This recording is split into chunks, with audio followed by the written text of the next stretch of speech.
好，大家好，歡迎翻到嚟新一集攝影情報室。咁啊，突然間咧就有幾個宣佈嘅，就係有關咧 Ricoh 咧嗰個 GR Digital 第四代。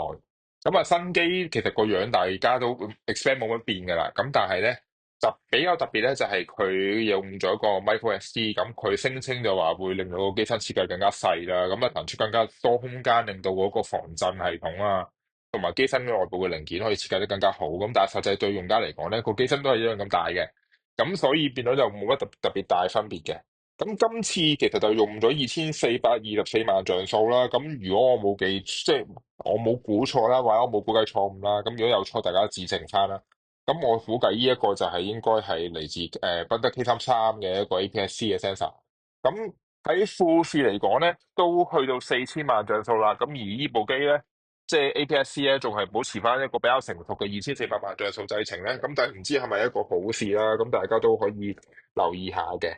咁啊，另外部機有5軸防震啦，咁另外防震級數亦都去到5.5倍啦。咁比較值得一提咧，就係支鏡頭會有一個新嘅設計。咁雖然個等效焦距咧都仲係28mm，咁同埋即係需要透過數碼變焦去做一個變焦效果啦。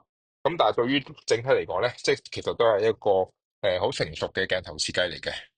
咁啊，另外就係咧，成部機咧嗰個內存咧就由以往2.幾 G 咧就變咗做53 G，咁就即係變咗唔使帶卡都基本上影到相啦。咁同埋個 mon 咧就3寸104萬嘅輕觸式嘅熒幕。咁最重要係咧，而家未有得賣住喎。成部機咧要去到2025年咧秋季先有。咁而 HDF 型號咧，咁咩叫 HDF 咧？就係 Highlight Diffusion Filter，咁就係即係一個即係乾影嘅柔化效果。咁呢一部機咧就會暫時嚟講咧，需要去到冬季，可能再遲咗一個 quarter 先會同時推出嘅。咁因為未推出啦，咁所以而家正常即係嗰個價錢咧係仲未定實嘅。咁啊唔知大家中唔中意呢部機啦？咁其實最近咧都好多呢啲復古機揀。咁除咗 ZF 之外咧，咁富士嘅半格機亦都推出咗啦。咁我可能今晚都會錄多一節去同大家講下呢部機嘅。咁今集節目時間係咁多啦，下集再見，拜拜。